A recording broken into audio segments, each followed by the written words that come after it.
بھی ہے کہ یہ سارے معاملات ہو جاتے ہیں, سب کچھ ایسا ہی امپلیمنٹ ہو جاتا ہے, تو اس سے فائدہ کیا ہوگا؟ ثاقب بشیر صاحب, ایک تو یہ بتائیں کہ مختلف نااہلیاں ہوئی ہیں الیکشن کمیشن کی جانب سے, آپ کو لگ رہا ہے کہ رویہ ایک سا ہے تمام میں؟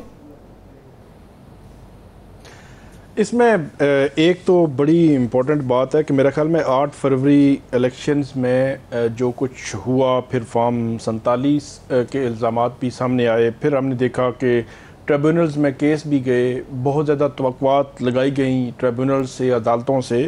لیکن جو 8 فروری ہوا یا 9 فروری ہوا, فارم 47 ہوا یا جو کچھ بھی ہوا, سب پہ جو ہے وہ سٹمپ لگ گئی. اب جو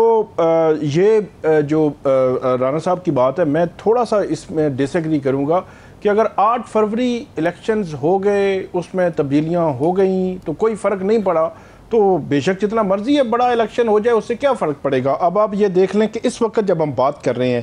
ایک تو NA-129 لاہور, میاں اظہر صاحب جو ہے مرحوم, ان کا حلقہ خالی ہو چکا ہے. جمشید دستی مظفر گڑھ, احمد چٹھا وزیر آباد, ملک احمد خان جو ہے وہ میاں والی کا حلقہ, سینیٹر اعجاز چودھری ان کی سینیٹرشپ جو ہے, عبداللطیف چترالی ان کا کیس ابھی پڑا ہوا ہے الیکشن کمیشن کے پاس, ان کا چترال کا حلقہ. تو یہ بتدریج اب پھیلتا جا رہا ہے, اور 31 جولائی تک یا 1 اگست یا 2 اگست تک فیصل آباد کے 3 فیصلے آنے کو ہیں, جن میں عمر ایوب صاحب, زرتاج گل, شبلی فراز, کمل شوذب, حامد رضا, یہ تقریباً 15-16 پارلیمنٹیرینز بنتے ہیں جو فیصل آباد سے باہر کے ہیں, اور فیصل آباد کے اندر کے لوکل 5 MPs اور 2 MNAs ہیں. تو یہ ایک لسٹ جو ہے وہ پھیلتی جا رہی ہے. جو آپ نے سوال کیا, وہ سوال بڑا امپورٹنٹ ہے. یہ بیرسٹر گوہر صاحب نے بھی یہ سوال اٹھایا, اور ہر ایک کے سامنے یہ سوال آیا کہ عبداللطیف چترالی جو ہے, ان کو 28 مئی کو اسلام آباد کی انسداد دہشت گردی عدالت سزا دیتی ہے 9 مئی کے کیس میں.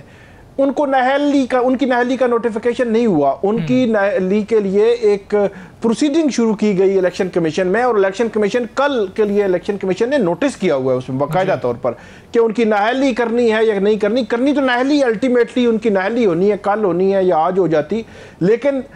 جو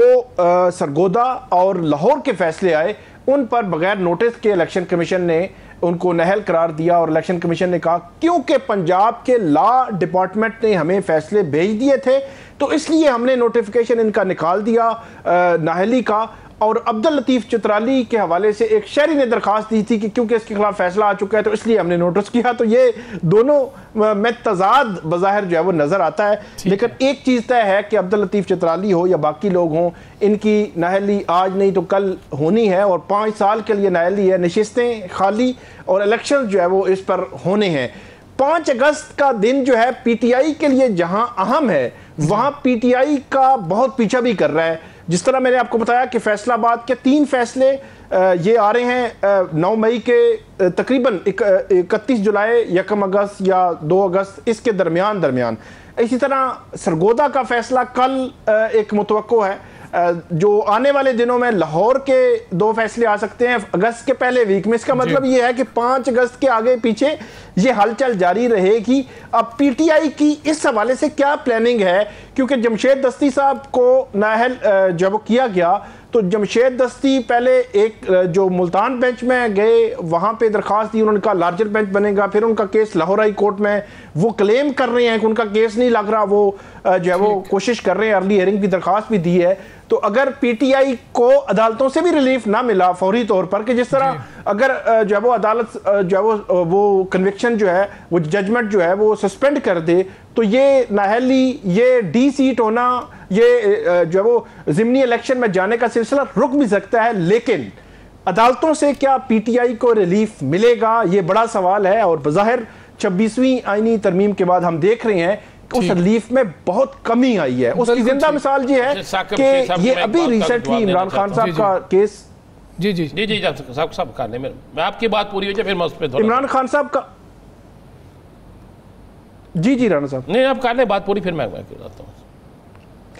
عمران خان صاحب کا کیس 190 ملین پاؤنڈ کیس 26 جون کو آخری سماعت ہوئی تھی اور 1 منتھ ہو گیا سماعت کے لیے کیس فکس نہیں ہوا، اور بیرسٹر سلمان صفدر یہ کہتے ہیں کہ انہوں نے اسلام آباد ہائی کورٹ کی متعلقہ برانچ کے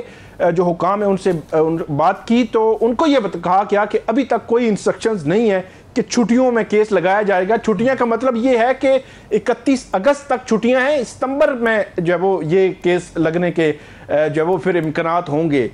دوسری طرف اگر دیکھیں تو 2018 میں جب نواز شریف صاحب ان کی نااہلی ہوئی تو ان کا کیس پوری جو پاناما ایون فیلڈ ریفرنس کا کیس، ان کی سزا معطلی ہوئی تھی، پورا کیس چھٹیوں میں سنا تھا اور اسی اسلام آباد ہائی کورٹ نے سنا تھا۔ تو اس سارے سینیریو میں کیا عدالتوں میں پی ٹی آئی کو ریلیف ملے گا؟ یہ بڑا سوال ہے کہ فوری طور پر ریلیف ملے تو پھر یہ ہے کہ کیا عدالتوں سے ریلیف ملے گا؟ کل ایک بڑی عام کا خیال بھی ہونا چاہیے تمام سیاسی جو لوگ ہیں ان کو۔ ثاقب صاحب اس پہ کامنٹ کر دیجئے۔ 8 اپیلیں ہیں کل سماعت کے لیے مقرر ہیں اور بعد از گرفتاری ضمانت کی ہیں۔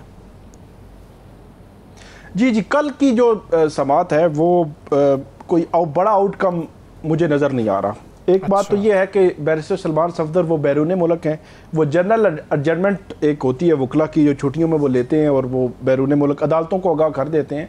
تو ایک تو وہ اب ویڈیو لنک پہ آئیں گے یا ان کی جگہ کوئی اور وکیل پیش ہوگا، کیونکہ کیس سارا انہوں نے ہی کرنا ہے۔ مطلب جب بھی بات ہونی ہے تفصیل کے ساتھ انہوں نے میں بھی سلمان اکرم راجہ صاحب کوئی اور پیش ہو جائے، لیکن وہ ٹائم ہی لیں گے، کیس پہ بات سلمان صفدر نے ہی کرنی ہے۔ ایک بات تو یہ ہو گئی کہ جس کی وجہ سے کیس کل ملتوی ہو سکتا ہے۔ نمبر 2،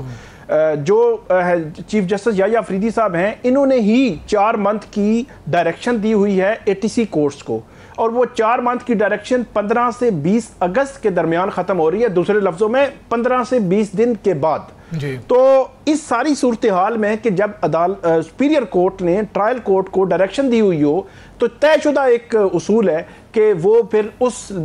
سٹیج پر ضمانتیں اس طرح سنا نہیں کرتی اور اس پر فیصلہ نہیں کیا کرتی، اور وہ ہمیشہ جو ہے وہ اس کو نمٹا دیتی ہیں درخواست کو، اور کہ ٹرائل کورٹ کا فیصلہ آئے گا، جو بھی ہوگا اس کو آپ الٹرنیٹ ریمیڈی آپ لے سکتے ہیں۔ بظاہر مجھے سپریم کورٹ سے کوئی بڑی خبر عمران خان صاحب کی ضمانتوں کے حوالے سے آتی نظر نہیں آ رہی۔ صاحب آخر میں کامنٹ کر دیجئے گا، کیا واقعی جی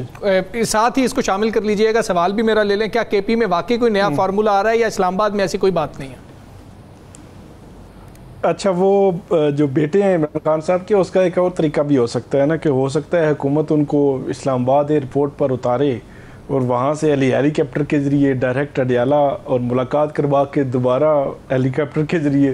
جو ہے وہ ان کو ایئرپورٹ پر لائے اور وہیں سے واپس بھیج دے۔ یہ ایک پاسبلٹی موجود ہے، حکومت جو ہے وہ کوئی جواز گھڑ سکتی ہے کہ نقص امن کا خدشہ ہے، اس لیے ہم نے یہ کام کیا ہے، ملاقات بھی کرا دی ہے اور ان کو واپس بھی بھیج دیا ہے۔ بہرحال یہ ہو سکتا ہے ممکنہ طور پر۔ جو علی امین گنڈاپور صاحب کے حوالے سے آج سے 3 دن پہلے انہوں نے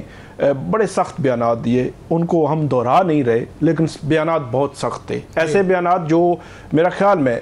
کل یا آنے والے دنوں میں